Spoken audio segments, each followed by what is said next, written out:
Selamat datang. Mari kita belajar bersama, berkolaborasi dan saling mendukung demi mewujudkan disiplin positif di sekolah kita tercinta.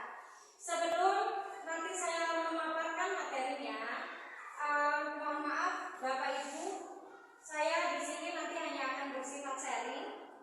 Kita akan mencurah pendapat tentang materi yang saya paparkan. Dan apabila Bapak Ibu sudah mengetahui materi ini sebelumnya, nanti kita akan saling bertukar pikiran. Ya, dalam kegiatan ini, sebelum saya melaksanakan aksi nyata, itu ada rancangan tindakannya. Rancangan tindakan yang pertama dilatar belakangi oleh murid yang menghindari pelanggaran karena takut dimarahi.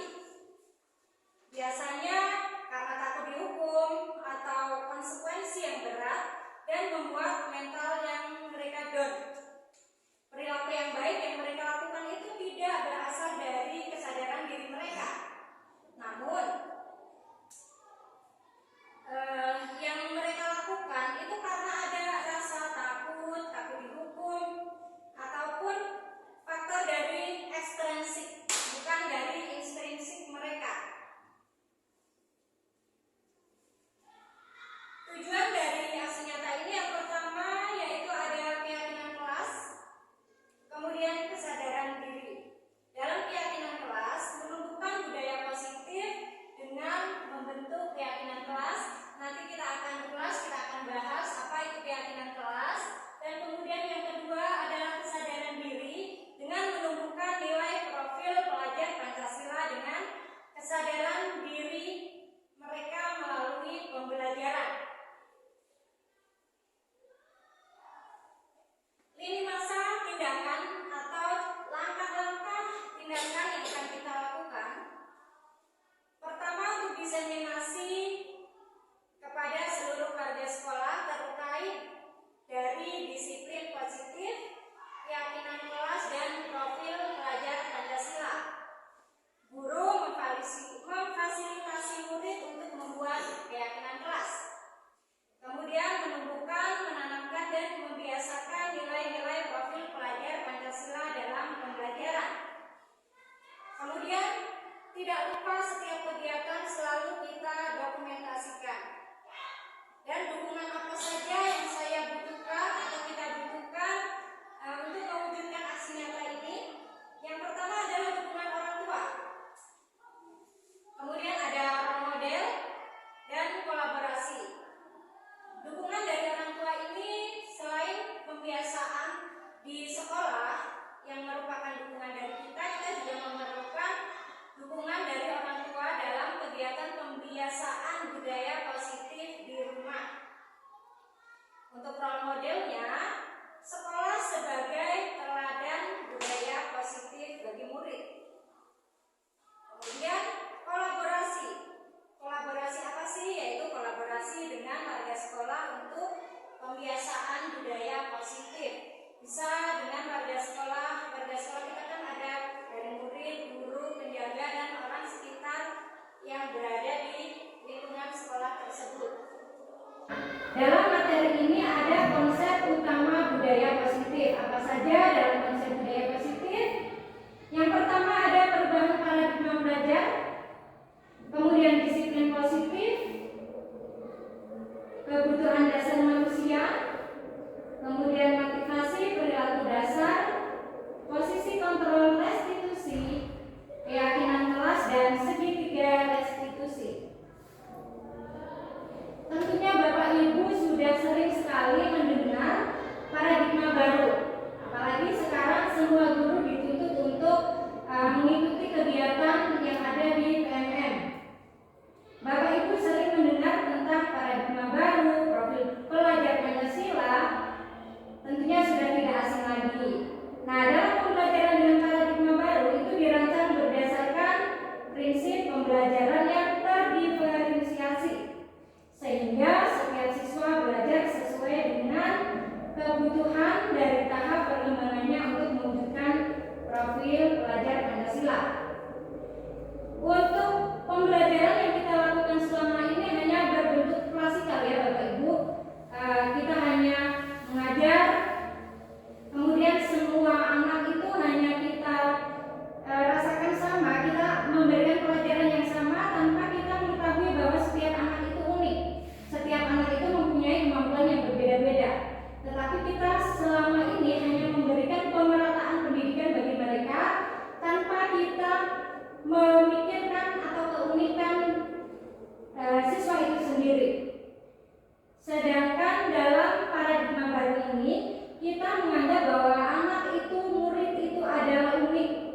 mereka hidup, mereka tumbuh kembang dengan keunikan mereka masing-masing dan pola pikir mereka masing-masing. Dan kita sebagai guru adalah untuk menumbuhkan mereka sesuai dengan keunikan mereka masing-masing.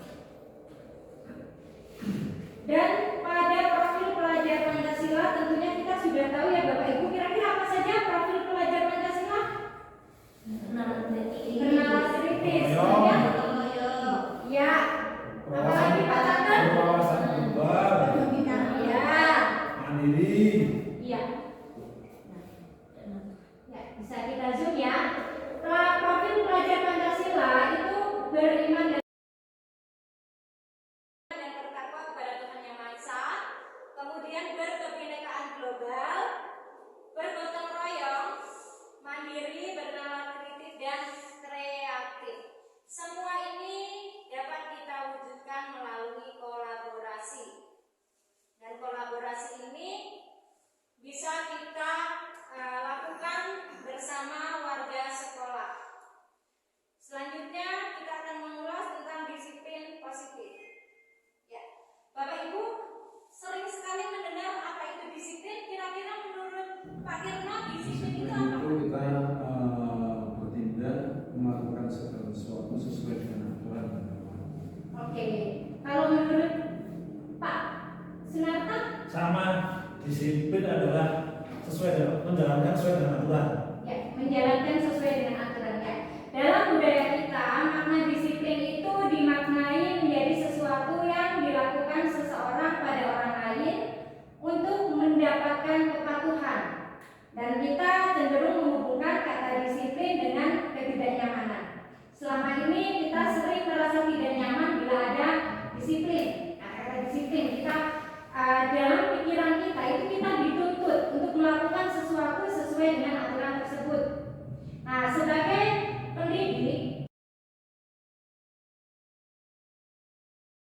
tujuan kita adalah menciptakan anak-anak yang memiliki disiplin diri sehingga mereka bisa berperilaku dengan mengacu pada nilai-nilai kebajikan universal dan memiliki motivasi. Apa saja nilai-nilai kebajikan nanti kita akan bahas di slide selanjutnya.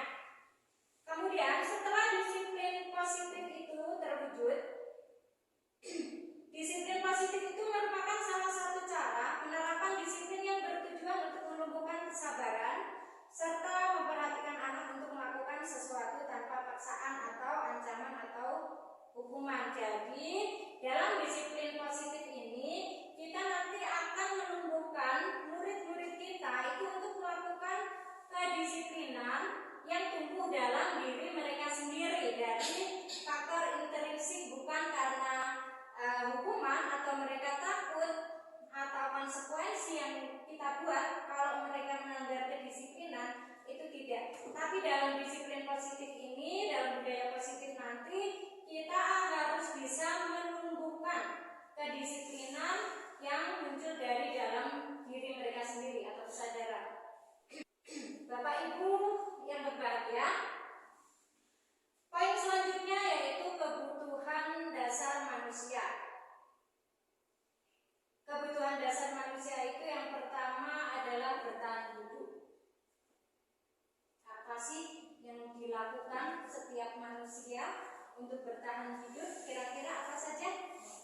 Makan, kemudian minum, sandang pangan, gitu ya. Itu kebutuhan dasar manusia. Dan kebutuhan dasar manusia ini nantinya akan menentukan perilaku yang dilakukan oleh manusia itu sendiri. Dan kebutuhan yang kedua yaitu kasih sayang dan rasa diterima. Pernah Bapak Ibu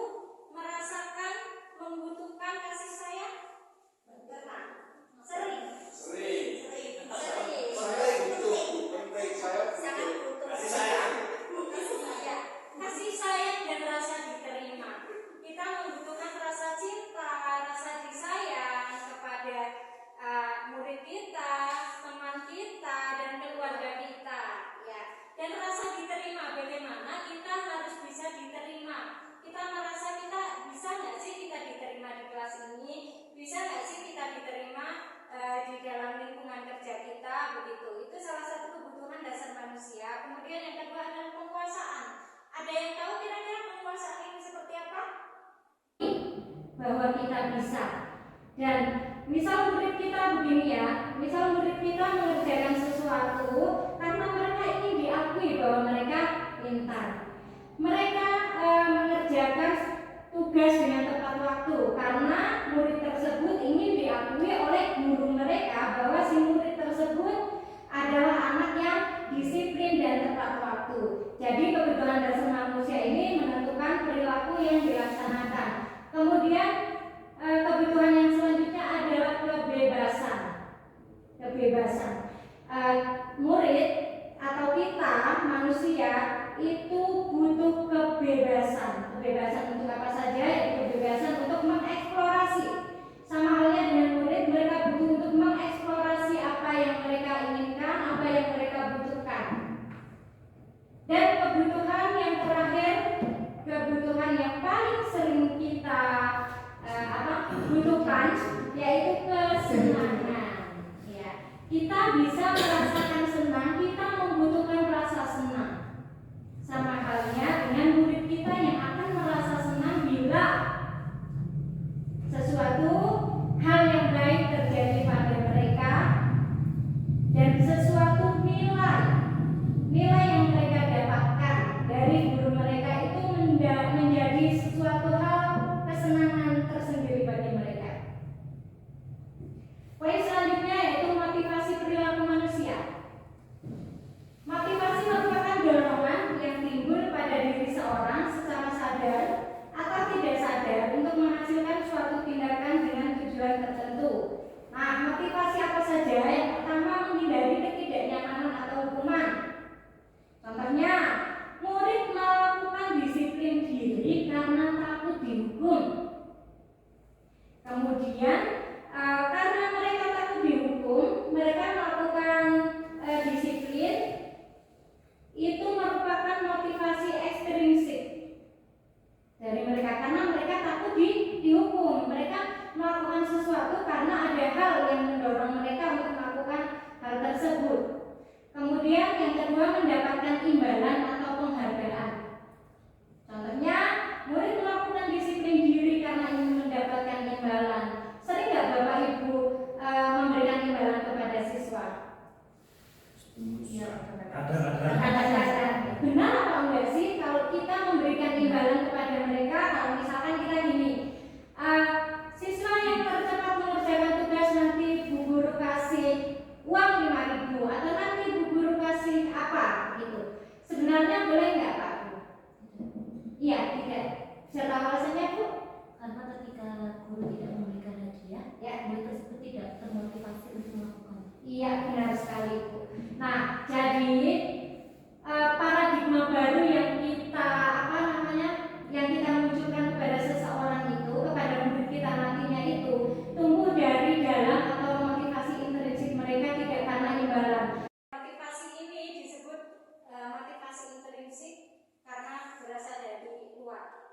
Kemudian motivasi yang terakhir yaitu menghargai nilai kebajikan diri sendiri.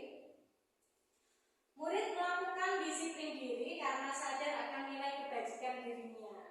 Nah, misalnya saja jika seorang murid mengerjakan tugas dengan tepat waktu atau mendapatkan nilai ulangan yang bagus, tidak karena imbalan, tidak karena dihukum, tapi karena hasil dari belajar mereka, hasil dari keinginan diri mereka, itu artinya mereka sudah bisa melaksanakan disiplin positif yang muncul dari dalam diri mereka sendiri.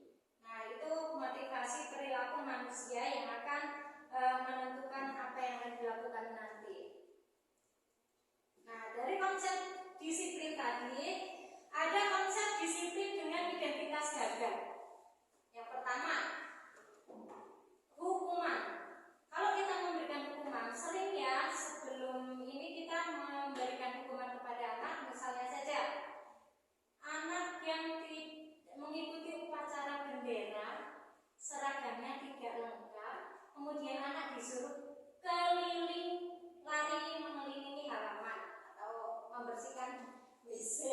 Nah, itu sebenarnya termasuk hukuman dan akan menimbulkan identitas yang gagal. Nah, hukuman ini bersifat menyakitkan, kemudian tidak nyaman bagi si anak sendiri tadi yang mendapatkan hukuman.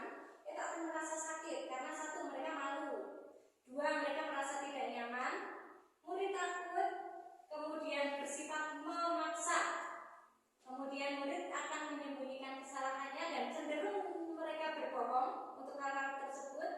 Kemudian murid menjadi rendah diri, minder. Nah, sedangkan penghargaan ini seperti tadi yang kalau kita memberikan penghargaan atau iming-iming itu tidak efektif Bapak Ibu dan dapat merusak hubungan. Misal ada 5 anak ya, yang satu kita kasih hadiah, kemudian anak yang lain karena mereka tidak sesuai dengan targetnya, kemudian si anak akan merasa iri dengan anak yang mendapatkan penghargaan tadi. Kemudian yang ketiga yaitu menurunkan ketepatan dan kualitas. Kualitas si anak tersebut akan menurun jika tidak ada penghargaan yang diiming-imingkan kepadanya. Kemudian mematikan kreativitas. Anak tidak akan kreatif karena anak hanya akan melakukan sesuatu karena ada imbalan, karena ada iming-iming, karena ada penghargaan. Kemudian menghukum dengan sistem ranking dan merampas hak menghargai. Selanjutnya adalah konsep disiplin dengan identitas yang sukses. Pertama ada konsekuensi. Konsekuensi itu apa ya? Sering kita mendengar konsekuensi. Ya. Bisa dengan contoh yang lain. Kita menerima sesuatu dari akibat yang kita lakukan. Iya. Nah, sering kita mendengar kata konsekuensi ya, harus konsekuen. Jadi apa yang kita lakukan harus konsekuen apa yang kita sepakati sebelumnya. Nah, konsekuensi ini adalah penguatan jangka pendek juga. Jika kita melakukan sesuatu, kita tahu konsekuensinya, maka jangka pendek juga. Kemudian perlu monitoring berkelanjutan. Stimulus, murid menghormati peraturan karena ada konsekuensi tadi, kemudian merenungi kesalahan. Jadi kalau kita tidak konsekuen dengan apa yang kita lakukan, apa yang kita sepakati, kita cenderung akan merenungi kesalahan kita. Nah, kemudian identitas yang sukses yang sekarang lagi tidak asing bagi kita, sering mendengar restitusi. Ya, apa itu restitusi? Nanti ada di slide selanjutnya. Restitusi identitasnya yaitu murid akan bertanggung jawab atas perilakunya. Kemudian fokus pada pemecahan masalah jangka panjang. Murid menghormati dirinya dengan orang lain. Teori kontrol, dirinya yang memegang kontrol. Artinya bukan orang lain yang memegang kontrol, tapi dirinya sendiri. Kemudian murid bersemangat memperbaiki kesalahan. Nah, sekarang yang lagi maraknya itu di BMM itu adalah restitusi. Ya. Selanjutnya konsep disiplin pendekatan restitusi. Sebuah cara menanamkan disiplin positif pada murid. Restitusi apa? Ya Bu, Bapak Ibu, restitusi sendiri proses motivasi murid untuk memperbaiki kesalahan. Iya, restitusi tersebut adalah merupakan proses menciptakan kondisi bagi murid untuk memperbaiki kesalahan. Jadi setiap anak yang melakukan kesalahan itu tidak hanya merenungi masalahnya, tapi ia akan berusaha untuk memperbaiki kesalahan tersebut. Mereka bisa kembali pada kelompok mereka dengan karakter yang lebih kuat. Jadi mereka akan mengetahui identitas dirinya yang sebenarnya dengan restitusi tadi, dan mereka dapat bergabung dengan kelompok mereka. Ciri-cirinya, restitusi ini bukan menebus kesalahan, namun belajar dari kesalahan. Kemudian akan memperbaiki hubungan. Kemudian tawaran, restitusi merupakan tawaran tapi bukan paksaan. Kemudian menuntun untuk melihat ke dalam diri, mencari kebutuhan dasar yang mendasari tindakan, fokus pada karakter bukan tindakan, dan menguatkan fokus pada solusi. Ya, jadi dalam restitusi ini anak itu melakukan kesalahan, terus kita nggak langsung menjudge si anak salah, tetapi bisa kita panggil anak tersebut, kita stabilkan dulu identitasnya, dan nanti dalam setelah menstabilkan identitas, kira-kira apa sih kebutuhan mereka sehingga mereka melakukan hal tersebut. Nah, setelah itu kita tanyakan kepada siswa itu dengan nanti ada step restitusi, Bapak Ibu. Nah, sekarang lanjut ke perbedaannya. Selama ini kita sering mendengar hukuman, konsekuensi, dan restitusi. Kalau restitusi ini agak asing, namun hukuman dan konsekuensi sering kita dengar. Kita cenderung untuk agak sama ya antara hukuman dan konsekuensi, namun pada kali ini hukuman dan konsekuensi itu berbeda. Kalau hukuman itu contohnya guru menghukum siswa berlari keliling halaman. Nah, karena hukuman tersebut murid akan merasa takut. Satu, takut, yang kedua murid juga merasa malu terhadap teman-temannya, sehingga identitas gagal akan tersematkan dalam diri mereka. Kemudian yang kedua itu perbedaan antara konsekuensi ya. Kalau konsekuensi itu guru memberi konsekuensi untuk, contohnya guru memberi konsekuensi untuk mengerjakan PR pada jam pelajaran 3x4. Misalkan saja gini, kita sudah membuat yang namanya konsekuensi sebelum pembelajaran atau sebelum mengerjakan PR, sebelum memberikan tugas, guru sudah memberikan semacam peraturan. Anak kalau tidak mengerjakan PR, konsekuensinya adalah mengerjakan 3 kali lipat. Nah, maka ketika si anak tersebut tidak mengerjakan PR dan dia tahu konsekuensinya apa, nah itu yang namanya konsekuensi. Apa yang akan dilakukan selanjutnya itu yang disebut konsekuensi. Dan dalam konsekuensi ini guru itu bersifat gas.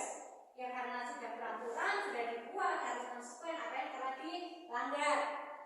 Kemudian siswa juga akan menghormati peraturan. Nah, cenderung siswa takut melanggar karena tahu konsekuensinya seperti apa. Kemudian kalau restitusi itu sendiri, guru menanyakan keyakinan kelas, kemudian membantu siswa menyelesaikan masalah, guru bersifat terbuka, dan siswa menghormati dirinya dan orang lain.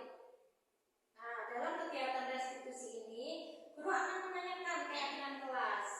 Nah, mungkin keyakinan kelas juga masih agak asing ya, terdengar di Bapak Ibu semua. Itu nanti apa itu keyakinan kelas sudah akan kita bahas. Kemudian nanti apabila anak itu mendapatkan suatu masalah, maka kita akan membantu anak menyelesaikan masalah tersebut. Dan guru bersifat terbuka, tidak memihak salah satu. Artinya kita terbuka terhadap masalah itu sendiri. Dan dalam restitusi ini motivasi intrinsik yang akan tumbuh dalam mereka, anak mereka. Ya. Kemudian yang selanjutnya itu 5 posisi kontrol. 5 posisi kontrol. Kita sebagai guru tentunya kita harus tahu ya posisi kontrol apa saja yang kita lakukan. Dan nanti kita akan refleksi sejenak, sebenarnya posisi apa saja yang sudah kita lakukan selama ini. Kita melakukan among yang bagaimana kepada murid kita selama ini. Yang pertama, penghukum. Ya, memang ada kalanya kita dulu sering atau pernah melakukan posisi kita sebagai guru, yaitu sebagai penghukum. Anak harus mematuhi aturan sekolah sesuai saklek ya, saklek posisi penghukum. Pokoknya anak yang melanggar atau melakukan ketidakdisiplinan akan kita hukum. Itu posisi sebagai penghukum. Kemudian yang kedua, pembuat rasa bersalah. Sering sekali kalau hal ini kita lakukan di keluarga kita.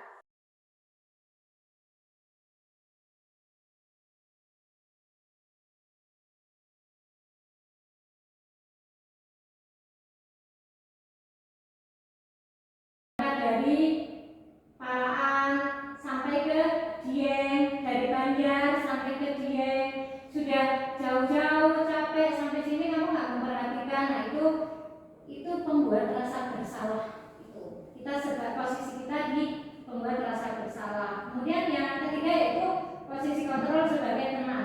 Kita terlalu terbuka sama siswa kita terlalu fair, kemudian kita menganggap siswa sebagai teman. Jadi ada plus minusnya ya kalau yang teman ini anak muda dekat dengan kita itu plusnya. Tapi minusnya itu negatifnya itu anak jadi kurang menghormati sama kita. Terbukanya sih memang kita dapat menggali lagi informasi apa yang dibutuhkan dari mereka. Cuma dalam posisi teman ini kurang begitu baik ya kalau kita berada di posisi teman. Kemudian yang keempat adalah pemantau. Dalam posisi pemantau ini kita melakukan kita memantau siswa dari awal hingga akhir, dari kegiatan sehari-harinya. Itu posisi pemantau. Misalnya saja kamu sudah melanggar apa peraturan dan konsekuensinya. Nah, yang terakhir adalah posisi manajer. Apakah kamu tahu kesalahanmu? Kira-kira bagaimana kamu memperbaiki kesalahan ini? Jadi kita nggak langsung menjudge anak ini bersalah, tapi kita tanyakan dulu si anak sudah melakukan kesalahan apa dan kira-kira kenapa mereka melakukan kesalahan itu dan bagaimana si murid tersebut dapat memperbaiki dari kesalahan tersebut. Ya, jadi dari ringkasan tadi Bapak Ibu, 5 posisi kontrol restitusi itu apa saja? Ya, penghukum, kemudian pembuat rasa bersalah, teman, pemantau, dan manajer. Ya. Mengapa keyakinan kelas ya Bapak Ibu? Tadi terdengar keyakinan kelas, padahal kita sering mendengar keyakinan. Kalau keyakinan itu seringnya kita mendengar ada hubungan kita sama Tuhan ya. Tapi dalam keyakinan ini keyakinan kelas yang hampir serupa dengan peraturan kelas, konsekuensi, namun punya nilai lebih karena di dalamnya terkandung nilai-nilai kebajikan universal. Misalnya saja yang terjadi dalam kegiatan sehari kita, mengapa kita memiliki penggunaan helm saat mengendarai sepeda motor? Ya karena kemungkinan jawaban kita adalah untuk keselamatan. Jarang kan yang untuk gaya-gayaan itu jarang. Karena peraturan itu hanya untuk keselamatan. Kemudian mengapa kita mempunyai peraturan memakai masker dan mencuci tangan setiap saat? Seperti pandemi kemarin ya. Sama karena untuk keselamatan. Ini sama-sama untuk keselamatan, cuman bentuknya berbeda. Nah ini Bapak Ibu, keyakinan kelas akan kita buat. Dan keyakinan kelas ini nantinya yang pertama langkah-langkahnya bersifat lebih abstrak daripada peraturan. Sebelum lanjut ke sini, saya jelaskan lebih dulu sedikit tentang keyakinan kelas dan peraturan. Jadi, keyakinan kelas itu dibuat berdasarkan peraturan kelas yang kita sepakati. Pertama, kita nanti akan membuat peraturan kelas yang disepakati oleh semua murid kita. Nah, semua anak maju satu persatu. Kemudian kira-kira peraturan seperti apa yang kita inginkan di dalam kelas kita. Nah, setelah anak maju satu persatu, nanti kita buat dari rangkaian semua peraturan yang dibuat anak-anak, kita kecilkan, kita lebih singkatkan dengan satu kalimat yang positif. Keyakinan kelas tadi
pembelajaran dimulai.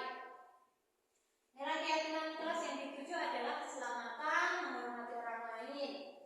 Nah, jadi kita lebih singkat, lebih padat. Kemudian dilarang melakukan kekerasan. Kok nilai kebajikannya kesehatan ya? Nah, karena melakukan kekerasan dan lain sebagainya itu nanti akan berujung kepada kesehatan. Jika kita makan kekerasan kepada orang lain, nanti anak itu bisa sakit. Ya, ini ada contoh untuk keyakinan kelas 5 yang sudah dibuat. Itu yang pertama, selalu bersikap positif, kemudian senantiasa menjadi diri yang terbaik, percaya dan menghormati orang lain serta barang miliknya, kemudian komitmen terhadap tugas. Yang terakhir adalah senantiasa membantu. Jadi keyakinan kelas nggak perlu banyak-banyak Bapak Ibu. Jadi setelah keyakinan kelas dibentuk, anak nanti tanda tangan di sini. Itu artinya sudah terjadi kesepakatan antara guru dan siswa. Nah, dalam kegiatan aksi nyata ini, hal-hal yang sudah saya lakukan untuk penerapan keyakinan kelas ini, yang pertama adalah curang pendapat tentang peraturan kelas. Sebelum itu saya melakukan curang pendapat dengan siswa. Kira-kira peraturan kelas apa yang kita buat, yang akan kita buat dan akan kita laksanakan di kelas. Jadi mereka menempelkan satu-satu ke papan tulis. Dan setelah peraturan mereka lakukan dengan kontribusi mereka menempelkan di papan tulis, saya buat menjadi kalimat positif yang lebih simpel, lebih padat gitu. Dan setelah itu saya buat dan saya pajang di papan tulis tanpa anak juga suruh tanda tangan. Itu sebagai bukti dari keyakinan kelas mereka. Oke. Nah, jadi sekali lagi untuk membentuk keyakinan kelas, Bapak Ibu, yang pertama keyakinan kelas itu lebih abstrak dari peraturan. Kemudian berupa pernyataan yang universal, dibentuk dalam kalimat yang positif, sedikit saja agar mudah diingat, nggak perlu banyak-banyak seperti undang-undang itu, nggak usah, nanti anak akan mudah lupa. Kemudian sesuai dengan kondisi kelas dan sekolah agar mudah diterapkan. Kita nggak usah muluk-muluk, kita sesuaikan dengan kondisi kelas kita saja. Kemudian dalam pembentukan keyakinan kelas ini semua warga kelas, kalau kita keyakinan kelas berarti semua warga kelas itu dilibatkan dalam membuat. Tadi tiga restitusi tadi ya Bapak Ibu, itu dalam penerapannya itu ada 3. Yang pertama, menstabilkan identitas. Nah, kita semua akan melakukan hal terbaik yang bisa kita lakukan. Jadi kita ketahui dulu anak itu tadi mempunyai masalah apa. Nah, kita tanyakan kebutuhan apa. Nah, kemudian validasi tindakan yang salah. Mereka melakukan kesalahan itu kenapa?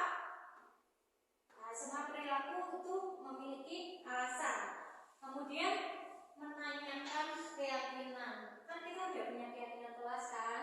Jadi kalau anak berbuat salah, maka akan kita ingatkan lagi dengan keyakinan kelas yang kita buat. Ya. Untuk contoh penerapannya sudah saya share Bapak Ibu. Nanti Bapak Ibu bisa lihat di YouTube yang sudah saya unggah. Kemudian dalam penerapan program disiplin positif ini hendaknya guru memiliki standar kepribadian profesional dan sosial yang baik, di mana guru mampu berrefleksi pada posisi kontrolnya saat ini. Bagaimana perjalanan dirinya menjadi seorang among, posisi manajer yang menuntun murid-murid menjadi insan mandiri, merdeka dan bertanggung jawab. Oke. Terima kasih Bapak Ibu sudah berkenan mengikuti kegiatan diseminasi ini. Apabila ada hal yang perlu ditanyakan atau kita mau sharing, saya persilahkan. Monggo, saya Bu. Oke. Jadi apa posisi yang ideal bagi guru dalam penerapan segitiga restitusi? Ya. Bila kita mendapatkan suatu permasalahan ya Bapak Ibu ya di kelas, maka penerapan dengan menggunakan segitiga restitusi ini kira-kira apa yang ideal? Bapak Ibu ada yang tahu, ada yang bisa menanggapi kira-kira posisi apa? Posisi apa? Ya, kita buka lagi slide yang ini ya. Nah, kita ingat tadi, ya. Kan ada 5 posisi kontrol ya Bu ya dalam penerapannya. Dari 5 posisi kontrol ini, posisi posisi manajer. Posisi manajer ini kita bisa menjadi teman pemantau, itu kita lakukan di posisi manajer. Kita pantau dulu, kita tanya dulu apa masalahnya menggunakan segitiga restitusi tadi. Stabilkan identitas. Kemudian apa Bapak Ibu? Nih ya, kita stabilkan identitas dalam masalah tersebut. Kita validasi tindakan yang salah yang sudah dilakukan siswa. Kemudian kita menanyakan keyakinan kelas. Jadi posisi kontrol yang ideal bagi among atau bagi kita kan sebagai among atau pengajar ya, itu adalah posisi manajer. Ya, sama-sama. Ada yang lain? Ya. Assalamualaikum warahmatullahi wabarakatuh. Waalaikumsalam. Mohon penjelasan ulang sedikit tentang langkah konkret yang bisa kita lakukan dalam hal menerapkan budaya positif di sekolah. Jadi langkah konkret yang bisa kita lakukan dalam menumbuhkan budaya positif di sekolah itu kita mulai dari hal terkecil dulu, lingkup yang paling kecil. Kalau itu sekolah sudah agak luas, jadi kita lakukan di lingkup yang paling kecil di kelas dulu. Bagaimana? Yaitu dengan membuat keyakinan kelas tersebut agar anak agar kita dapat menumbuhkan budaya positif dari dalam diri mereka atau motivasi intrinsik. Setelah tumbuh di dalam lingkungan kelas melalui keyakinan kelas, nanti kita akan melebar ke sekolah dan lingkup sekolah itu sendiri. Jadi kita mulai dari diri yang pertama Pak, kita mulai dari sendiri. Kalau kita yakin kita bisa berubah, kita berubah menjadi yang